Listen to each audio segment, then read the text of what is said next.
Bien, bonsoir à tous. Merci d'être venus ce soir. Je remercie aussi Link Value de m'avoir invité dans ce Meetup Talk. C'est Talk Tech. Ce soir, il y a deux présentations, du coup, moi et Thibaut. Moi qui vais parler de Python, une espèce de super tableur, ça c'est un librairie, et Thibaut sur le deep learning, pour mieux comprendre les people. Donc voilà. Donc on va commencer par Python, super tableur grâce à Pandas. Donc au programme, qu'est-ce qu'on va faire? On va parler d'analyse de données. Qu'est-ce que c'est? Décrire ce que c'est. Décrire le gros problème qu'il y a en général sur l'analyse de données. Ensuite, on va parler des tableurs.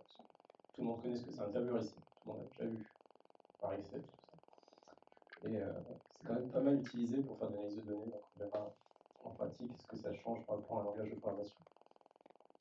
Ensuite, on va présenter Pandas, vite fait ce que c'est. Ensuite, on va faire de l'analyse de données sur des données réelles. Vous verrez, c'est un peu des données IoT, quoi, en gros. Donc on va présenter le contexte, la qualité de ces données, c'est-à-dire tout ce que peut faire Pandas et répondre à quelques questions métiers. Enfin, on va conclure. Cette présentation, il faut que vous compreniez, en gros, c'est quoi les buts, c'est pourquoi est-ce que quand je bosse en analyse de données, je fais du Python Pandas. On va présenter aussi vite fait qu'est-ce que c'est que Pandas, donc à la fin, on vous aura appris ce que c'est. Et on verra comment pré-traiter des données assez rapidement. Ça, c'est une grosse problématique. Et enfin, c'est aussi pour vous donner une espèce d'ouverture d'esprit. Alors, je ne pas de dire une ouverture d'esprit, mais essayer de réfléchir sur qu'est-ce que c'est que la donnée en général et pourquoi est-ce qu'on fait nos analyses. Donc, qui suis-je? Je suis lillois depuis 4-5 ans, je ne sais plus trop, quand on a mon compte pas. Je suis originaire de Monaco, vous allez voir le rapport très vite sur pourquoi je précise ça. La petite histoire, quand on me dit qu'est-ce que tu es venu faire à Lille, quand je descends dans le sud, pourquoi tu es allé t'exiler là-bas? Je réponds pour le climat, ça fait tout le temps marrer les gens. Ici, il fait quand même pas si moche. Il fait moins chaud en été. Je suis freelance Python, Data Science et Web Full Stack depuis 2 ans. Si vous voulez voir mon CV, vous allez sur LinkedIn, n'hésitez pas à m'ajouter comme contact. Je fais du conseil, du développement, de la formation et je fais aussi un peu de financement de l'innovation avec certains de mes clients. J'essaye d'être cofondateur de 2 autres startups aussi. Alors je dis startup parce qu'on a pas encore trouvé le business model. C'est Excellence Priority qui est un marketplace dans le luxe.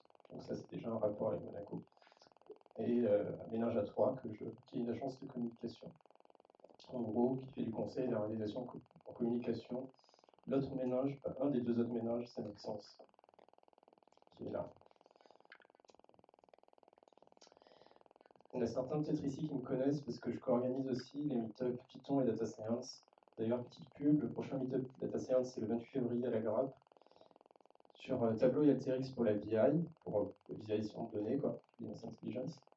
Et il y aura un meet-up Python le 14 mars sur Python et la data, donc un peu dans la même thématique que là, orienté du deep learning, parce que bientôt, mi et fin mars, on va avoir une organisation de masterclass deep learning conjointement, plus ou moins, meet-up Python et data science. Et voilà, donc si vous êtes intéressé, n'hésitez pas à venir, on l'annoncera sur meetup de toute façon. Donc on va commencer sur l'analyse de données, qu'est-ce que c'est? Ça c'est pour moi, en pratique, je ne sais pas si c'est la même définition que tout le monde de l'analyse de données. Pour moi, c'est une suite d'étapes pour extraire de l'information d'une source. Source, ça peut être n'importe quoi, ça peut être un fichier CSV, ça peut être 3 data centers de données de clients, ça peut être n'importe quoi. Ça peut, pour ça, les suites d'étapes qu'il y a, c'est la récupération des données. La récupération des données, ça peut être ouvrir un fichier CSV, se connecter à une base de données, aller demander à Gérard à la compta avec les USB, avec les fichiers Excel, ça peut être n'importe quoi. Ensuite, il y a le nettoyage. Le nettoyage, ça, c'est on a récupéré les données, ok. En soi, on ne peut rien en faire parce qu'elles sont bruitées, il y a plein de problèmes au niveau des noms, plein de niveaux. Qu'est-ce qu'on va en faire? Comment est-ce qu'on peut les améliorer? Pour enfin en extraire de l'information, c'est-à-dire faire de la modélisation. Soit du machine learning, soit du deep learning, enfin tout ce que vous voulez, pour soit faire de la prédiction, soit faire du clustering, faire plein de choses. Et enfin, on va itérer sur ça, on va essayer de rajouter des nouvelles données pour voir comment ça va s'améliorer, on va améliorer les processus de modélisation, améliorer les processus de nettoyage, tout ça pour s'améliorer. Il y a des gens chez Forbes qui ont fait un sondage pour savoir qu'est-ce que les data scientists, où c'est que les data scientists passaient le plus de temps. Donc alors là, je sais pas ce que j'arrive à dire. En gros, 80% du temps, là, 79, il est passé sur collecter les jeux de données, 20% du temps, et nettoyer et organiser la donnée. Le reste, les 20% qui restent, c'est là où on fait vraiment le travail de data scientist. Quand vous êtes recruté pour faire data scientist, c'est pour faire genre building and training sets. C'est là où vous faites les trucs intelligents de data scientist, c'est ça, c'est 5%. Tout le reste, c'est passer du temps à faire. Il faut que je puisse ouvrir ce fichier Excel, il faut que je puisse faire ça, je puisse faire ça. Ils ont aussi demandé quelle était la partie la moins qu'ils aimaient le moins dans la data science. Et là, du coup, nettoyer, organiser les données, c'était la partie la moins aimée par 60% des gens. On retourne encore sur le 80-20 là. Il n'y a pas beaucoup de gens qui n'aiment pas construire des modèles ou faire des choses intéressantes avec les données, mais par contre, il y a plein de gens qui n'aiment pas les traiter. Donc ça tombe bien, vu que ce soir, on va parler de comment traiter ces données, comment les nettoyer. Personnel.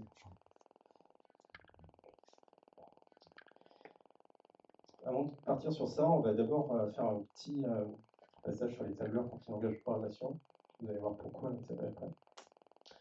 Un tableur, c'est ça, tout le monde connaît, il y a des graphiques. Ce qui est intéressant là, c'est que c'est en 2D. Genre là, il y a des noms de personnes, il y a des années, et puis là, genre leur chiffre d'affaires, combien ils ont fait de ventes par an. Un tableur, c'est quoi? Ça permet de facilement manipuler des fichiers de données tabulaires, c'est-à-dire des CSV ou c'est stocké en colonne, quoi. Table de données aussi, enfin des bases de données aussi.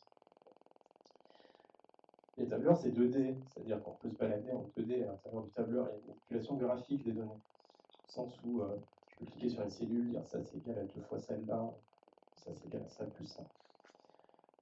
C'est facile, relativement, de faire du nettoyage, de l'exploration et du traitement de données. Relativement, quand les données ne sont pas très grandes, quand les données sont pas trop sales, donc les nettoyer, ça va.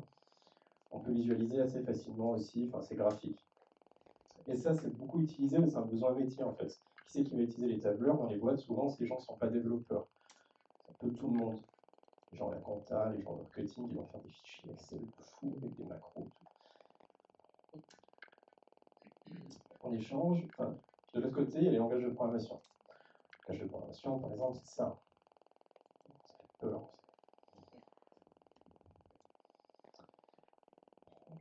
Les langages de programmation, du coup, ça permet de manipuler plus facilement les données Excel. Là, on avait vu comment ouvrir un fichier XML. Spoiler alert. C'est un rapport avec ce qu'on fait là. C'est plus textuel, c'est pas visuel. Ça, il faut lire des choses. Les tableurs, on peut s'en sortir graphiquement, c'est organisé graphiquement. Dans les langages de programmation, on peut faire plus ou moins toutes les opérations. C'est-à-dire vous êtes limité par votre imagination, vos compétences, ce que vous voulez, mais pas forcément par le langage. Voilà, vous changez de langage. Et toute la problématique, là, ça va être de gérer la complexité, genre des gros projets, faire en sorte que juste les gens n'aient pas peur de modifier quoi que ce soit dans le projet. Et ça, c'est utilisable plus par des spécialistes. Une grosse courbe d'apprentissage, une gestion IT. Et souvent, faire des manipulations de données dans les fichiers, dans des langages de programmation, c'est moins facile, parce que c'est moins visuel, c'est tout textuel, il faut décrire exactement ce qu'on veut faire. Quand on a des données tabulaires, moi, quand je veux faire de l'analyse de données, des fois, j'ouvre Excel et puis je la fais. Ça m'a pris 5 minutes. Si je veux le faire en Python, même si je ne suis pas mauvais, bah, ça prend plus de temps. Le temps de tout ouvrir, le temps de faire, de traiter comme il faut, ça prend plus de temps des fois. Et les deux approches sont assez complémentaires. D'ailleurs, ils essayent de changer les frontières. D'ailleurs, ils essayent de rajouter un côté programmation au tableur avec les macros, donc qui permet de faire une automatisation des tâches, qui permet de partager les pratiques entre les gens en partageant des macros. Et au contraire, il y a aussi une tendance à rajouter du côté un côté tableur au langage, avec ce qu'ils appellent les data frames. Data frame, c'est ce que s'il y en a qui ont fait du R, ils vont connaître ce que c'est qu'un data frame. S'il y en a qui ont déjà utilisé Python ou Pandas aussi. Ça va donner cet aspect un peu de tableur au langage. Ça va faciliter la manipulation des données.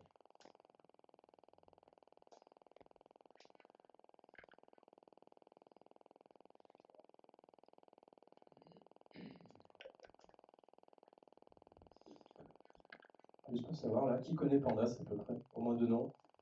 Ah ouais, d'accord. Si j'écris des bêtises, vous le dites. Faut pas hésiter à poser des questions pendant la présentation. D'abord, on va regarder vite fait ce que c'est que l'écosystème de calcul scientifique en Python. Donc ça part de Python. là. Et ensuite, il y a différentes couches. Ils ont rajouté, les plus connus, c'est NumPy par exemple, NumPy sur couche pour faire du calcul numérique. Il y a aussi des shells Python ou Jupyter. Donc Jupyter, c'est ce dans quoi j'ai fait toute la présentation. Et au-dessus de ça, il y a des librairies qui vont se baser sur NumPy et donc sur Python, qui sont genre des trucs pour faire du graphique, des trucs scientifiques, Pandas en l'occurrence. On va faire du calcul symbolique, etc. Et après, par-dessus tout ça, on rajoute des approches plus métiers, de l'analyse de graphes, de l'analyse de chaîne de Carlo, de l'analyse d'images. Donc voilà, c'est vraiment visé par couche. Et souvent, les gens qui ne connaissent pas trop Pandas, ils disent ben, moi, je vais faire mon analyse en NumPy. Donc des fois, en Pandas, c'est plus simple. Donc Pandas, qu'est-ce que c'est? Est-ce que tout le monde arrive à lire ce qui est écrit en dessous? Non. Vous me montrerez. Je peux pas zoomer, j'ai pas réussi à le faire.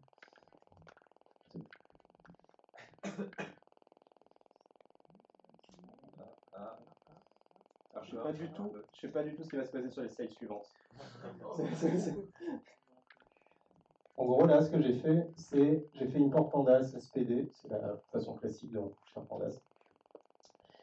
J'ai créé un dictionnaire en Python, un truc classique, un dictionnaire avec des noms de colonnes et comme valeur des listes d'entiers. Ça, pandas, je lui dis, bah, tes données, c'est ce dictionnaire, je les mets dans un data frame et ça m'affiche ça. Ça, qu'est-ce que c'est? C'est un truc qui ressemble, dans sa représentation, à un truc Excel. Il y a des colonnes avec des noms de colonnes, il y a des lignes avec des noms de lignes.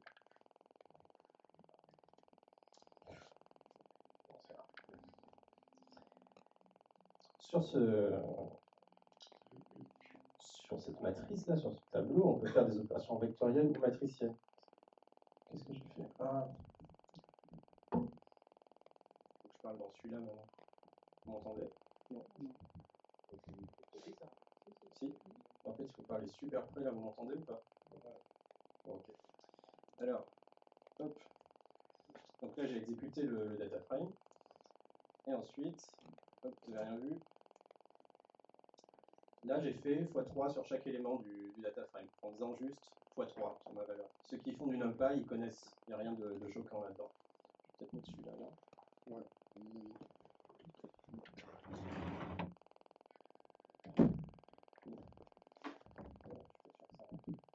Sinon, il faut... Je sais.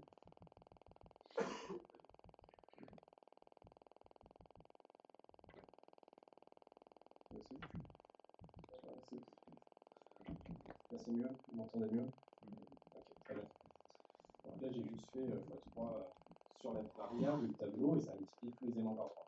Je pourrais aussi faire ce qu'ils appellent un broadcasting en NumPy, c'est-à-dire faire ça. Je vais dire que df c'est égal à la même chose mais une fois une liste maintenant. Et là, ça va multiplier la première colonne par 1, la deuxième colonne par 2 et la troisième colonne par 3. Voilà. Et là, ça fait partie du moment où tout est donné. Dans Pandas, il y a une notion d'axe. On la verra un petit peu après. C'est-à-dire, on va parler d'axe 1 ou d'axe 0. Ceux qui font du NumPy, c'est la même chose. L'axe 0, c'est quand on va augmenter par ligne. Et l'axe 1, c'est quand on va augmenter par colonne. En pratique, ça veut dire quoi? En pratique, ça veut dire... Là, je définis un axe qui vaut 0, je vais compter la valeur de l'axe. Et ensuite, je vais faire la somme selon un axe. Donc, selon l'axe 0, la somme de mon tableau de données, là, mon data frame, il y aura la valeur pour chaque colonne, la valeur de toutes les lignes. Si je mettais comme axe 1, là, on aura pour chaque ligne la somme de toutes les colonnes. Ok? Ça, si c'était des variables Python classiques ou des trucs en C, c'est compliqué à faire. C'est emmerdant, il faut faire des boucles partout et tout. Là, c'est juste, j'ai fait point sum, axis égale 1. On peut sélectionner aussi facilement des colonnes. On fait juste genre df.col. Ah. Je fais df.col. Col 1, c'est le nom de la colonne qu'on lui a donné.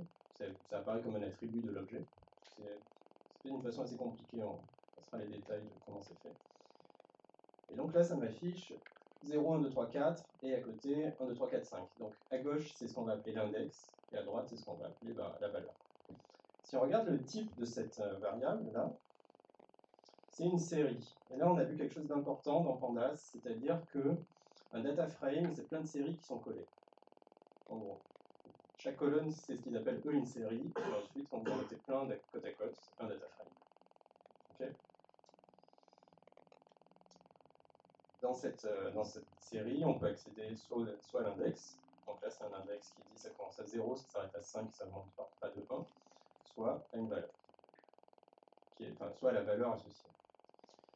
Et enfin, un dernier truc, c'est qu'on peut aller choisir les valeurs sur l'index.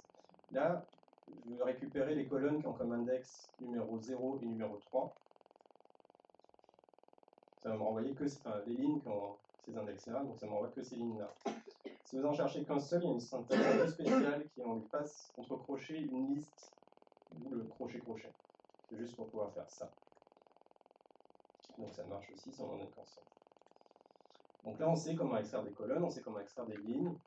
Globalement, on peut tout faire. On sait comment faire des opérations sur toute une ligne ou toute une colonne. Là, on est chaud, on peut tout faire. Un dernier truc qu'on va s'en servir dans l'analyse de données après, c'est les séries temporelles, ou ce qu'on appelle les time series en anglais. C'est peut-être plus connu sous le terme anglais. Donc c'est en gros quand on fait l'évolution d'une quantité au cours du temps. Et Pandas le gère particulièrement bien, je trouve, par rapport à du NumPy classique, c'est cool. Moi, à chaque fois que j'ai utilisé Pandas, et là aussi, la compris, ça sera pour faire de l'analyse de time series. Justement. Enfin, à chaque fois que j'ai utilisé, c'était pour faire de l'analyse de time series, et ce qu'on va voir là, c'est aussi. Tout le monde arrive à lire là? Peut-être pas trop au fond, je sais pas. Je peux essayer de zoomer, mais je peux pas plus. Alors, qu'est-ce qui se passe là? Là, je crée un date range qui s'appelle. Je lui dis, tu commences le 1er janvier 2011, tu finis le 1er février 2012, et tu vas me donner un point par semaine. C'est ce qu'on appelle avec la frequency. Du coup, il y aura 4 points. Parce que dans un mois, il y a 4 semaines à peu près. On va voir ce que ça donne. Ensuite, je fais des valeurs. Là, c'est juste une ligne au pif pour faire des valeurs qui changent un peu, pour pas faire un random, je sais pas quoi. La troisième valeur, je lui mets nan.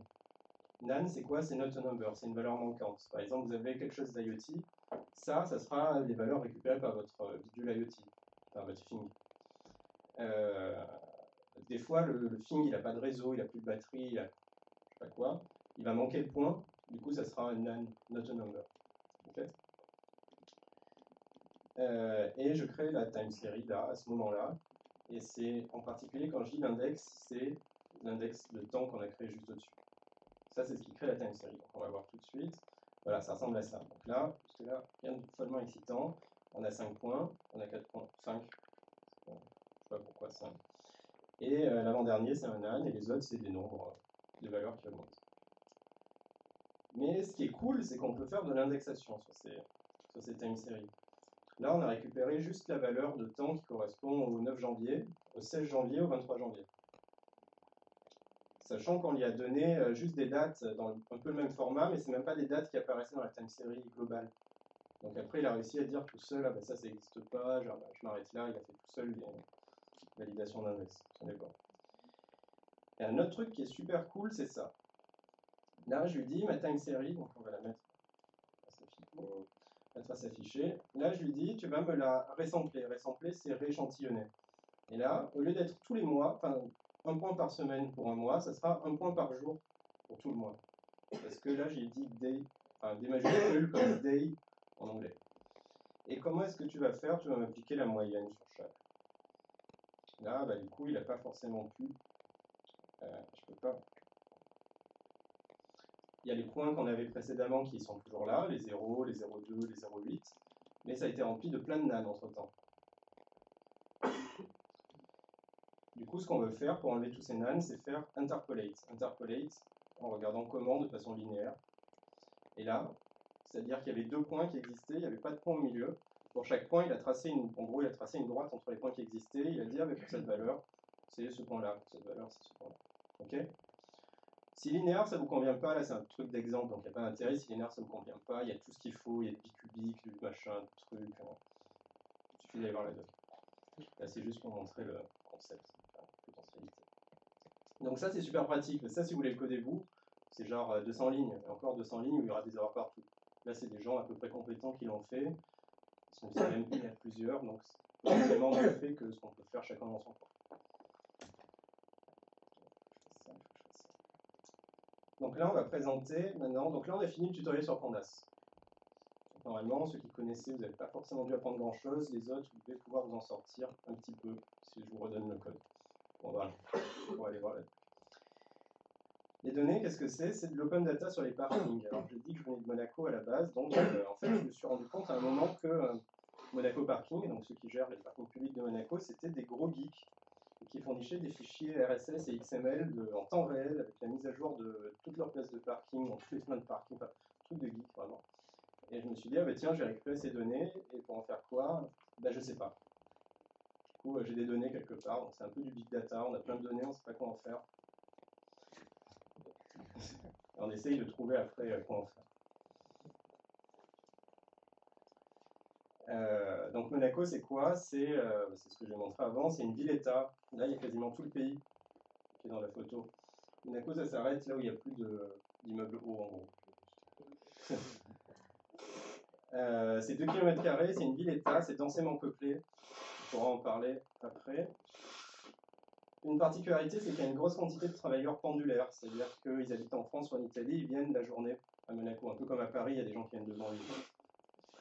Et les parkings sont quasiment tous souterrains. Voilà.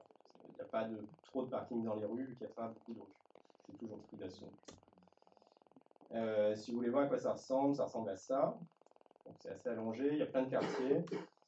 C'est un seul pays que vous connaissez où il y a des quartiers directement sans ville. C'est un pays. Et ça, c'est le plan des parkings. Donc, j'ai pas trouvé de plan des parkings et c'est dommage. Mais en gros, des parkings, il y en a une trentaine. Et c'est tous les points noirs que, du coup, même moi, j'arrive pas à voir d'ici. Donc, bon. Ils sont répartis assez bien dans l'espace global de la ville. Donc, c'est assez bien réparti. Donc, il y a 38 parkings quand même et ça fait 10 000 places potentielles. Ok. Donc les données, moi je récupère toutes les 5 minutes le XML qui me propose. Ce XML, à quoi il ressemble à ça. Alors là, vous devez rien voir au fond.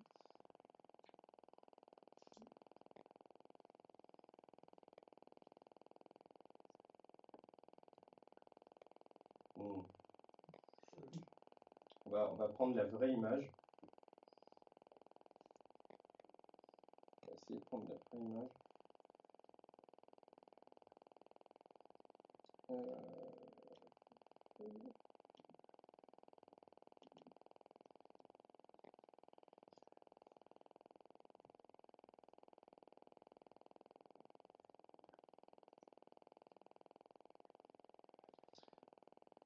Donc comment ça s'organise? C'est de façon hiérarchique. Il y a un document global, enfin il y a un autre document global. Dedans il contient plein de quartiers, chaque quartier contient plein de parcs. Enfin les parkings quoi. À chaque fois il y a des niveaux d'information pour au niveau global, au niveau de chaque quartier, au niveau de chaque parking. Voilà, c'est la façon dont se présentent les données.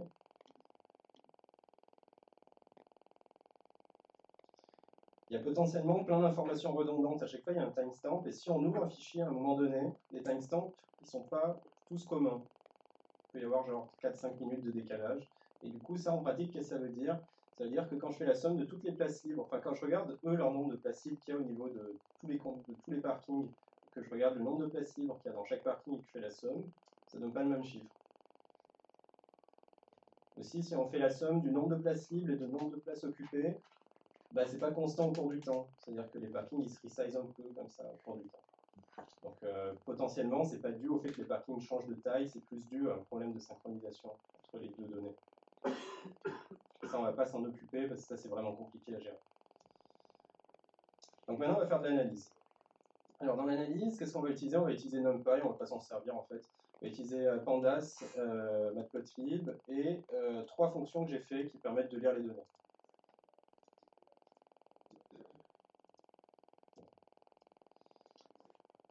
Ensuite, il y a ça qui est important. Donc ça, c'est une analyse, on l'a fait dans Jupyter. Là, c'est une présentation où je peux exécuter du code Jupyter qui se met à jour en direct.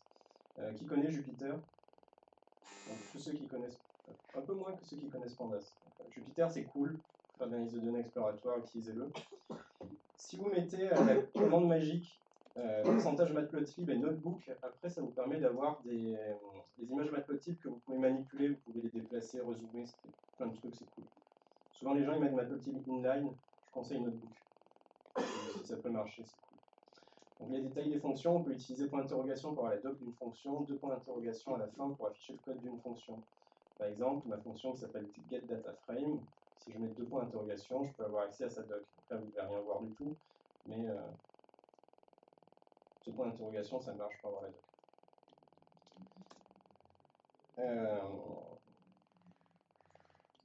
Si je récupère, alors là par contre je suis désolé, les gens au fond vous n'allez rien voir. Je ne peux même pas zoomer.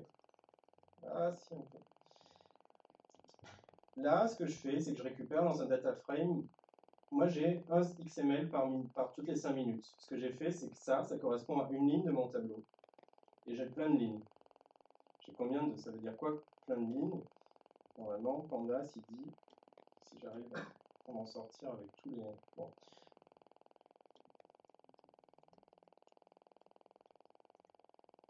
J'ai genre 9000 lignes. Donc dans un mois, il y a 9000 fois 5 minutes. Et il y a 44 parkings. Donc déjà, c'est bizarre parce que tout à l'heure, j'ai dit qu'il y en avait 38. Là, il y en a 44. C'est pas normal. Et on voit que c'est indexé sur la date. Les dates, elles valent n'importe quoi potentiellement. Là, c'est genre 1er janvier à minuit 3, 53 secondes et 16 000 millisecondes, un truc comme ça. Enfin, donc c'est pas fou, quoi. Et chaque colonne, ça correspond à un parking. Donc pour ça, au cours du temps, on peut avoir l'évolution du parking. Donc là, le premier truc qu'on veut faire, même quand on est sous Excel, c'est, quand on est sous Excel, non, parce que ça ne marche pas trop bien, c'est regarder la description de ce tableau. Donc là, on peut voir qu'il n'y a pas le même nombre de points entre les différents parkings, parce qu'il y en a où il y a des valeurs manquantes. On peut voir qu'il y a des parkings qui ont des tailles différentes. On le voit, alors, comment ça marche là? Il y a le count, c'est le nombre d'éléments non nan dans cette colonne. On a la moyenne, l'écart type, le minimum, les 3 quartiles et le maximum. Ok. Et là, on peut voir qu'il y a des parkings qui sont un peu bizarres. Alors, je sais plus. Je n'arrive pas à scroller. Il y en a. Genre CHPG haut. Donc CHPG, c'est le parking de l'hôpital. C'est tout le temps à 0. Pourquoi? Ben, soit parce que le parking n'a jamais de place libre, ce qui m'étonnerait, soit parce que c'est tout buggé et ça ne renvoie pas les bonnes infos. Donc c'est ça les données réelles, c'est que souvent il y aura n'importe quoi. Les nan, là, c'est pas écrit nan, c'est écrit genre. Ils ont mis un mot à la place en français, dire obsolète. Voilà, obsolète. Du coup, la première fois que tu pars sur le truc, c'est tu te dis obsolète n'est pas un nombre. Tu fais évidemment qu'obsolète c'est pas un nombre, mais pourquoi? Qu'est-ce qu'il aurait passé par la tête? Je ne sais pas. Donc voilà, describe, ça vous permet de décrire le data frame et de vous donner une première idée. Et là, à la fin, ça nous dit qu'il y a 8 lignes, et donc 8 lignes, donc on s'en fiche, c'est les lignes qui sont utilisées, et 44 colonnes, donc toujours 44 parking. Avec Pandas, ce qu'on peut faire facilement, c'est utiliser l'API de plot. Donc, on fait juste dataframe.plot et ça nous fait un dessin. Donc là, ce dessin, il est nul. Qui comprend quelque chose? Qui comprend rien? Voilà. Il y a quand même 2-3 choses qui sont notables. Donc déjà, 44 courbes sur la même graphique, c'est beaucoup trop. De 1. Un petit cours de data visualization, ne faites pas ça. Et ensuite, on voit qu'il y a différents ordres de grandeur quand même. Genre là, on voit qu'il y a quand même un truc qui est orange, qui est vachement haut par rapport et un violet, et tous les autres, ils sont à peu près autour de 400. Croyez-moi pour les chiffres, mais on voit que là, il y a globalement plein de trucs. Là, il n'y en a qu'un seul, et là, il y en a plus, enfin, il y en a qu'un seul aussi. Ça, en pratique, qu'est-ce que ça veut dire? Ça veut dire que la plupart des parkings, c'est des petits parkings, et il y a 2 gros parkings. Un de 600 places et un de 800 places. Donc le nettoyage des données en lui-même. Pour ça, qu'est-ce qu'on va faire? On va faire de l'estimation, correction des données manquantes. On a vu comment faire vaguement tout à l'heure en faisant de l'interpolation et remplir les nan qui apparaissent. Éliminer les colonnes bizarres. On va voir ce que c'est que les colonnes bizarres et on va normaliser pour avoir tout qui soit compris entre 0 et 1 par exemple. Alors, les colonnes bizarres, que moi j'appelle bizarres, c'est par exemple les parkings qui ont moins de 40 places libres à tout moment. Ça, c'est pas forcément normal. Enfin, Du coup, ça veut dire que c'est des parkings tout petits et qui vont juste nous bruiter la chose parce que c'est un parking qui a 10 places. S'il n'y a que 5 places libres, ça fait 50%, il est rempli à 50% alors qu'il a que 5 places de personnes dedans, enfin, c'est particulier. Et il y a plein de parkings de bus aussi, pour garer les bus en été, qui ne vont pas nous intéresser parce que ce n'est pas les mêmes tendances que les gens normaux, qui viennent le matin et qui repartent le soir. Donc ça, les noms de colonnes, on peut y accéder en faisant dataframe.columns. Et ça, c'est une liste Python normale. Alors, c'est pas une liste Python, mais en gros, ça se manipule comme une liste Python. On peut itérer dessus. On peut itérer dessus, voir si le nom de la... Il y a le bus dans le nom, et s'il y a le bus dans le nom, alors je le mets à true, sinon je le mets à false. Alors, en gros, il y a un autre truc qu'il faut que vous voyez, c'est avec Pandas, on peut faire ce qu'ils appellent du Boolean indexing. C'est-à-dire que si vous pouvez lui dire, récupère-moi les valeurs de mon tableau, enfin, récupère-moi les cases du tableau où les valeurs sont inférieures à 40. Pour ça, vous lui faites genre df de crochet, vous faites ça là. df.columns, ça va me récupérer les colonnes pour lesquelles, dans le data frame, la valeur max elle est inférieure à 40. C'est l'indexage booléen, ça s'appelle. Faire la même chose en Python pur, en récupérant juste sur les noms. Donc les noms, c'est ce qu'il y a là. Donc annonciel, il n'y a pas bus, mais par contre, genre régulation de bus, il y a bus dans le nom. Ça, j'en fais 2 sets, parce que potentiellement, il y a des choses en commun dans les deux. Je fais l'union de ces 2 sets, et ensuite, je fais drop les colonnes qui m'intéressent. Le 1, là, c'est l'axe dont on parlait tout à l'heure. Donc le 1, c'est pour dire que je vais dropper des colonnes. Si j'avais mis 0, ça aurait droppé des lignes, et tout aurait planté, parce qu'il m'aurait dit, je ne peux pas dropper ces lignes.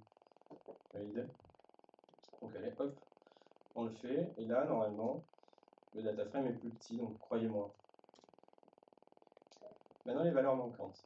Donc ça, c'était des valeurs qui pouvaient potentiellement biaiser un peu notre idée qu'on se faisait. Donc, on a pu manipuler les noms de colonnes en pur Python et après les enlever à la main. Étude de valeurs manquantes, si on regarde tous les nombres NA, quand on fait la somme, ça va nous renvoyer une série, on fait la somme de cette série, c'est pour ça le double somme, je n'ai pas réussi à faire 100. Je pense qu'on peut faire 100, mais ça n'a pas marché. Et on voit qu'il y a eu 2243 valeurs obsolètes du coup dans leur XML. Pourquoi? J'en ai aucune idée. Probablement parce que le câble réseau était mal branché à ce moment-là, ou je sais pas, il y avait une panne dans leur système global.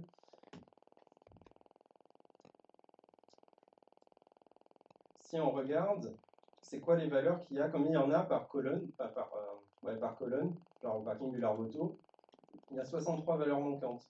Au parking du CHTGBA, il y en a 63 aussi. Au parking, par contre, de l'Annonciade, il y en a 74. Je peux continuer. Si on fait un dessin, au cours du temps, on voit qu'il y a des moments où il y a juste quelques parkings qui ont des données manquantes. Mais sinon, globalement, ils ont tous des données manquantes au même moment. Ça, qu'est-ce que ça veut dire? Je ne sais pas. Peut-être que le serveur qui récupérait toutes les données, il avait une surcharge, il ne voulait pas, donc il a droppé toutes les infos. Je ne sais pas. Comment est-ce qu'on les... Alors là, ce qu'on va faire, c'est qu'on va, pour enlever ces valeurs manquantes, on va resampler les données. On va on va faire la moyenne, on va resampler toutes les heures. Donc là, au lieu d'avoir des infos toutes les 5 minutes, j'aurai beaucoup moins de lignes. J'en aurai genre 20 fois moins. Je sais pas, non. 12 fois moins, merci. J'en ai 12 fois moins parce que maintenant ça sera indexé par heure. L'intérêt au passage, c'est que maintenant ça sera indexé en début d'heure, ça sera plus un nombre bizarre avec des nanosecondes qui traînent, ça sera un nombre tout bien, genre c'est 8h, 9h, 10h, 11h. Si on veut, on peut le décaler pour faire 8h30, enfin, on peut se débrouiller. L'inconvénient, c'est qu'on se retrouve maintenant avec genre le parking de la Condamine, à un moment il avait 22,91 667 places. On va dire que c'est pas grave, mais potentiellement ça peut être embêtant.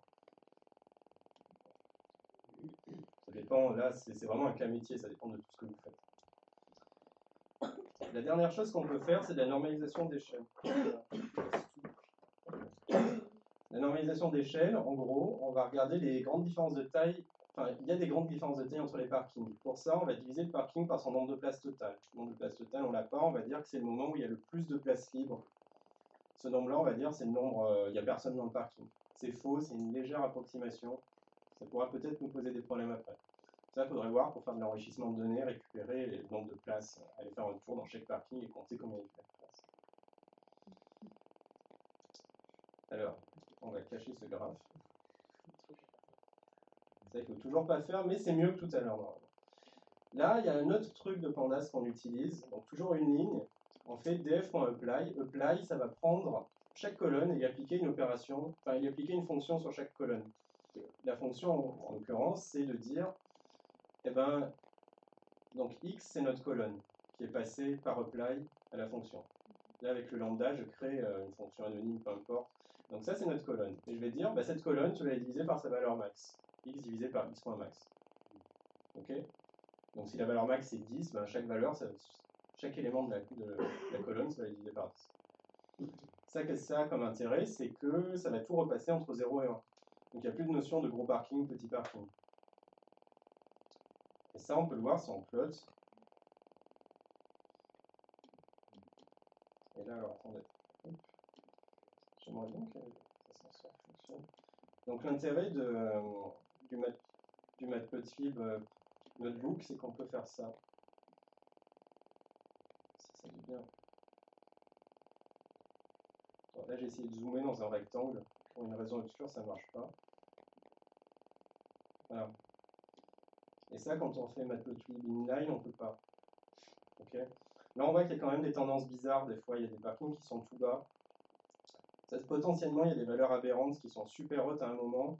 Ça dit bah, le nombre de places maximales du parking, c'est 10 000, et du coup, il y a tout qui est un problème. Ça, c'est le genre de choses qu'il faut prendre en compte pour plus tard. Quand on passera en prod. Donc là, maintenant, là, c'était la partie où on va manipuler les données pour les nettoyer un peu. Donc on a enlevé des valeurs, on a enlevé les colonnes qui étaient vraiment bizarres, on a enlevé les valeurs aberrantes, on a resamplé comme il faut notre série temporelle. Maintenant, on va se poser des questions. Est-ce que les parkings sont suffisamment grands? Est-ce qu'il y a une récurrence temporelle au niveau des places? Par où les travailleurs arrivent-ils? Les patterns sont-ils les mêmes en été, en hiver? Ça, c'est des gens potentiellement, c'est genre votre client, votre patron qui vient vous poser cette question. Lui, que vous ayez nettoyé les données avant, il s'en fiche. Lui, il dit, est-ce que les parkings, il y en a assez ou est-ce que j'en construis un nouveau? Bah, pour savoir si les parkings sont assez grands, donc là, on avait dit 80% du temps pour le nettoyage des données, 20%, même un peu moins, pour répondre aux questions sur les données. Est-ce que les parkings sont assez grands? Voilà, ça c'est la réponse. La réponse est oui, du coup. On va calculer le nombre de places libres total. Pour ça, on va prendre notre tableau total, avec le nombre total de places, avec le nombre de places libres et pas les pourcentages.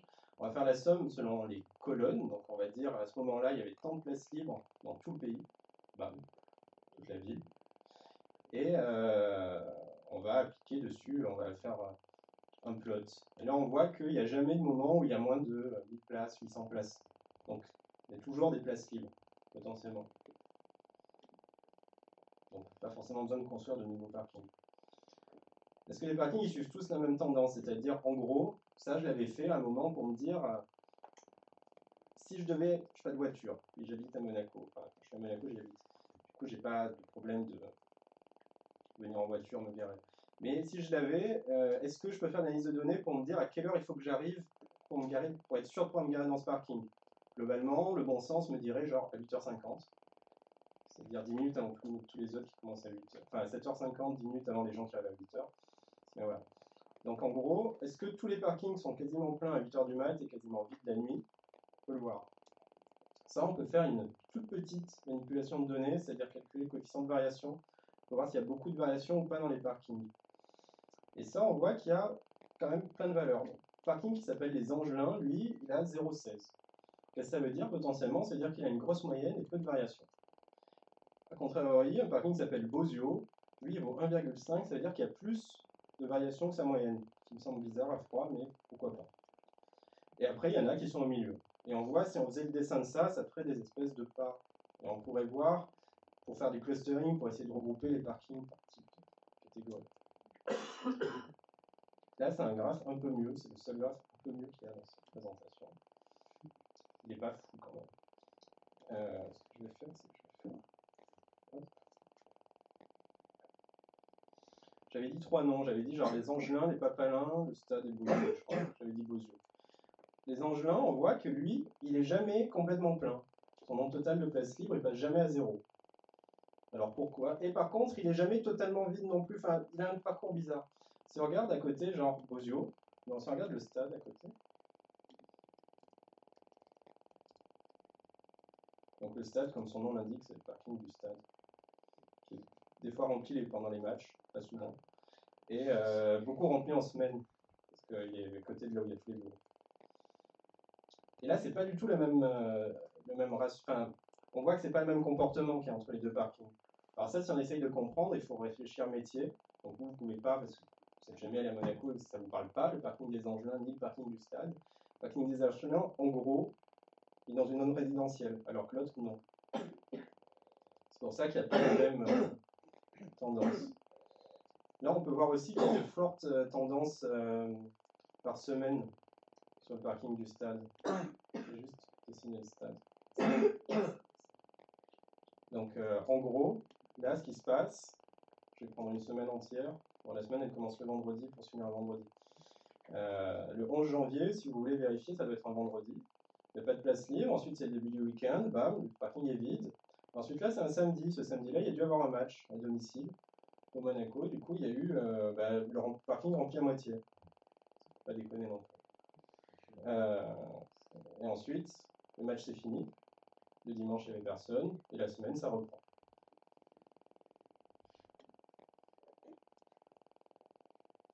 Ensuite, si vous voulez, on peut faire d'autres trucs. Genre, est-ce que je peux zoomer? Comment ça marche? On peut faire des dessins de calendrier, un peu comme il y a sur GitHub pour avoir des heatmaps, pour savoir s'il y a des tendances. Donc ça, c'est sur le parking du stade, toujours. Et on voit que les places vides, elles sont là que le week-end.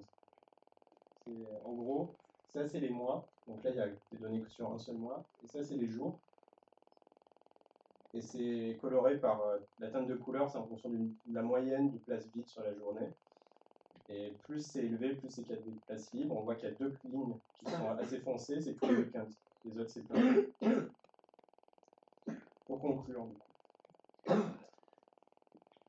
Python Pandas et Matplotlib, ça facilite vraiment l'analyse de données, aussi bien exploratoire que le traitement de données au départ. Ça change la donne par rapport à NumPy de base. Au début, je ne voyais pas l'intérêt d'utiliser Pandas. Je me disais, ouais, Pandas, c'est un truc de hipster qui ne sert à rien. Après, je l'ai utilisé, je me suis dit, ah non, en fait, c'est cool, il y a un intérêt. Ceux qui ne l'utilisent pas et qui font du NumPy, je vous conseille de tester, au moins pour voir. Vraiment, c'est plus cool, la manipulation de séries temporelles, c'est fantastique. Sinon, il faut utiliser un truc scikit, machin. C'est franchement mieux. Un autre truc, et ça c'est important, ça souvent quand on est data scientist, on tend à l'oublier, c'est que les données c'est plus important que tout le reste. Là, l'origine de ces données, j'en sais rien. Pourquoi est-ce qu'ils ont mis à disposition des données de parking public, des fichiers XML chelous sur leur site? Bon, je sais pas. Peut-être qu'ils se sont dit il faut faire de l'open data. Voilà. Donc il faut vérifier quelle est la volonté du fournisseur et quels sont les biais qu'il y a derrière ça. Parce qu'il y a forcément des biais dans l'acquisition des données. C'est-à-dire eux ils se disent, bah, nous, tant qu'on a à peu près tout le temps les données, c'est bien. Si des fois il manque des points, bah, c'est pas grave. Alors que si je fais une application super critique, par exemple, bon, là, le cas des parkings, c'est un bon exemple, mais s'il y a des données manquantes, potentiellement, la fusée peut s'écraser. Voilà, il faut réfléchir à pourquoi est-ce qu'on a ces données, quelles sont les conditions dans lesquelles on les a. Une fois qu'on a ça, après, tout le reste, c'est juste de la maîtrise technique. Soit des outils mathématiques, soit des outils de programmation, soit des outils d'infrastructure. Mais une fois qu'on a vraiment répondu à ces problématiques, quasiment tout le travail est fait.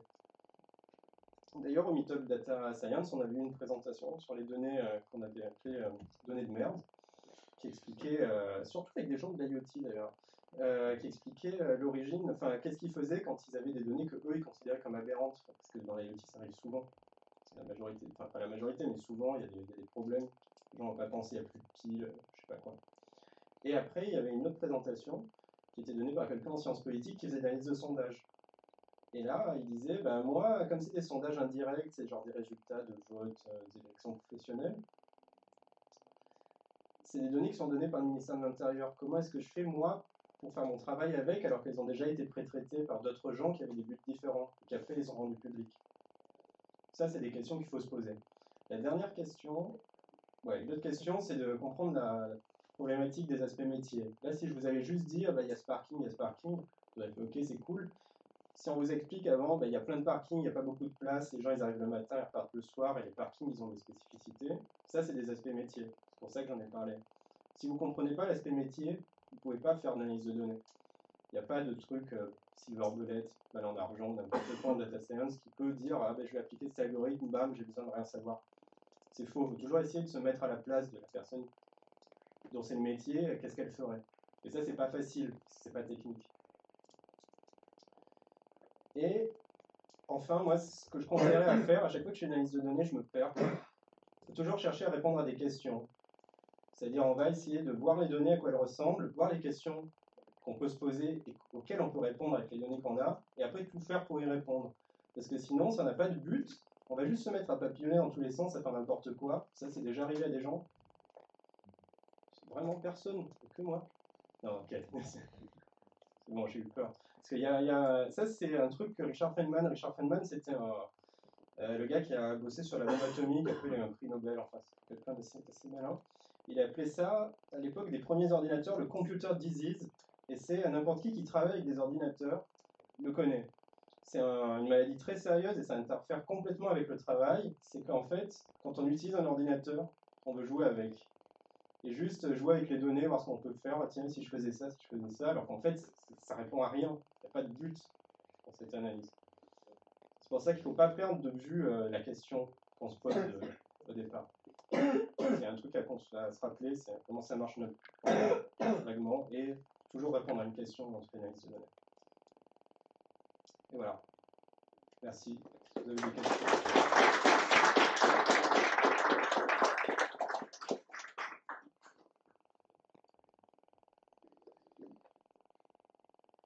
Pas de questions? Tout était clair? Ça peut être sur n'importe quoi, soit l'aspect philosophique, soit l'aspect données, soit ce que vous voulez.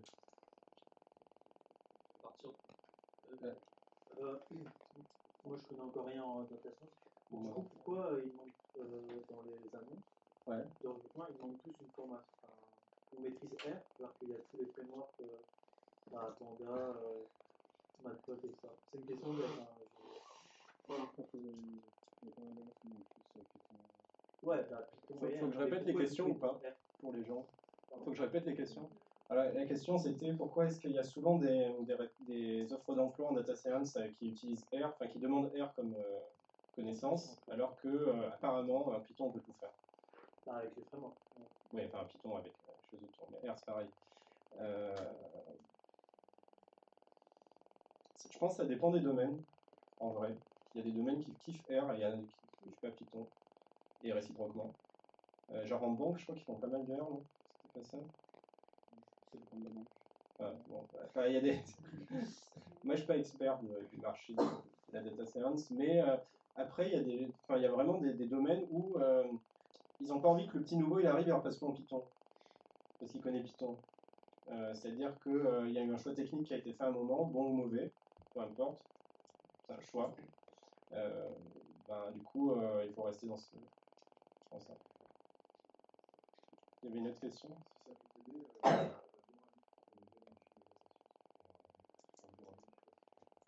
Moi, j'en vois assez rarement des offres avec R demandées comme compétence. Moi, j'en ai. Ok. Même qui mixe avec le machine learning. Ouais, R, c'est un bon langage de stats. Lui, il a la notion de data frame qui est intégrée. C'est pour ça. C'est utilisé, mais... La question, c'était par rapport en fait, aux quantités de données reçues. Ouais. À partir de quel seuil on peut se dire qu'en fait, il y a trop de bruit et ça ne sert plus à rien d'analyser? C'est clair que reformuler, c'est... Alors, la question, c'était quand on a beaucoup de données, je la répète pour les gens et puis en même temps, je la répète pour voir si je peux. Quand on a beaucoup de données, à quel point il y a trop de bruit dedans par rapport au signal et que ça perd le truc. Ben là, c'est que c'est vraiment des données bizarres, non? Enfin, moi, ce serait ça ma réponse. Souvent, normalement, quand on augmente la quantité, ça réduit le bruit, statistiquement. Enfin, ça dépend comment c'est à qui, mais statistiquement, c'est ça. Avec ton expérience à toi, tu sais qu'à partir de quel moment tu te dis là, le ratio il est plus mauvais, j'arrête. Ça dépend de la volonté qu'il y a derrière. C'est-à-dire que on peut toujours modéliser tout ce qu'on veut. Après, à quel point ça sera bien, enfin, genre, quand je dis ça, c'est au CERN. Au CERN, ils doivent avoir des milliards de données, elles sont assez bruitées pour détecter un truc qui arrive une fois sur, je sais pas, 100 milliards de fois. Donc là, leur signal sur bruit, il est vraiment mauvais. Pourtant, ils continuent à bosser dessus. Ça dépend vraiment de l'application et de l'argent que tu veux mettre et des compétences que tu demandes aux gens. Moi, ma limite, je sais pas, j'ai jamais bossé sur du big data en soi, c'est pour ça que j'ai trollé le big data tout à l'heure. Du coup, il n'y a jamais eu ça. Par exemple, moi, quand j'ai fait de la data science, c'était analyser des données de montres connectées et récupérer les infos, genre de rythme cardiaque et de les traiter, pour faire des analyses bref, truc de sciences du sport. Globalement, elle était bruitée, c'était nul ce qu'il y avait. Mais on pouvait quand même en tirer des infos. Après, je sais pas, t'as peut-être une réponse. Et un système qui donne un signal sur bruit, il n'y a aucune raison, avec le temps, de donner plus de rapport signal sur bruit ou moins. Ouais, le non. système donné, il donne un certain rapport entre les deux. C'est pas parce que tu vas comprimer plus longtemps qu'il va s'améliorer. Après, c'est une caractéristique du système. Ouais, tant qu'ils ne détériorent pas ou qu'ils ouais, quand on ne touche pas, normalement ça reste pareil. Enfin, c'est pas rajouter plus de données, ça va pas rajouter du bruit, quoi. Ça va aussi rajouter du signal pareil. Le ratio il n'est pas modifié. Au niveau du volume, par contre, juste aussi, c'est plus simple. Là, on a eu des petits exemples avec lignes là.